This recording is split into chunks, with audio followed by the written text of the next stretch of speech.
যাদের টাঙ্গুয়ার হাওরে যাওয়ার বাজেট নেই অথবা বাসার বাইরে থাকার পারমিশন নেই, তারা ইচ্ছা করলে মাত্র 250 টাকা দিয়ে ঘুরে আসতে পারেন মিরপুরের টাঙ্গুয়ার হাওর থেকে।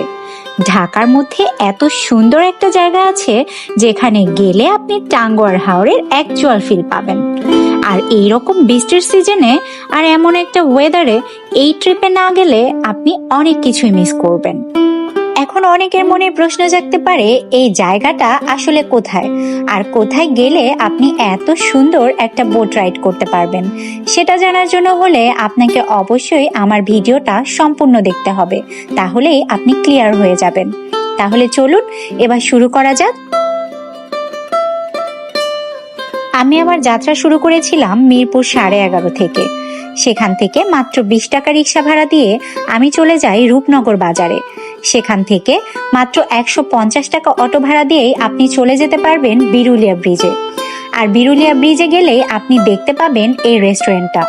এই রেস্টুরেন্টটাই মূলত এই বোট রাইডটা প্রোভাইড করছে। রেস্টুরেন্টটার নাম দ্য রিভার্স এজ। এরপর অটো থেকে নামার পর আপনি এত সুন্দর একটা রাস্তা দেখতে পাবেন, যে রাস্তার চারপাশে অসংখ্য গাছ দিয়ে সুন্দর করে সাজানো। নিরিবিলি আর সবুজে ঘেরা এই রেস্টুরেন্টটা পুরোটাই তৈরি করা হয়েছে এক্সপায়ার্ড শিপিং কন্টেইনার দ্বারা। আপনি চাইলে রেস্টুরেন্টে এসে খাওয়া দাওয়া করে তারপর বোট রাইড করতে পারেন। আর বোট রাইড করার জন্য আপনাকে খরচ করতে হবে জনপ্রতি 250 টাকা।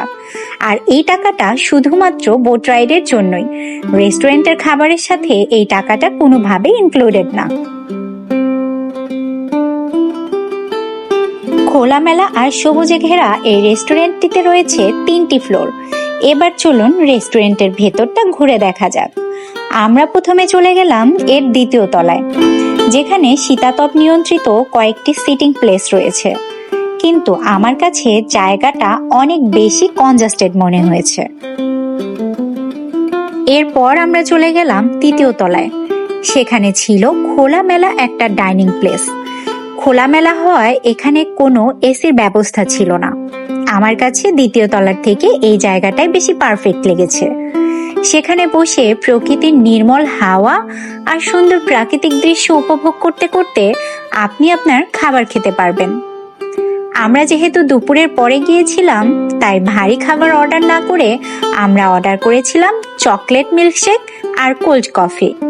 আর এগুলোর প্রাইস ছিল 250 টাকা করে, যা আমার কাছে তুলনামূলক একটু বেশিই মনে হয়েছে। খাওয়া দাওয়া শেষ করে এরপর আমরা বের হলাম এই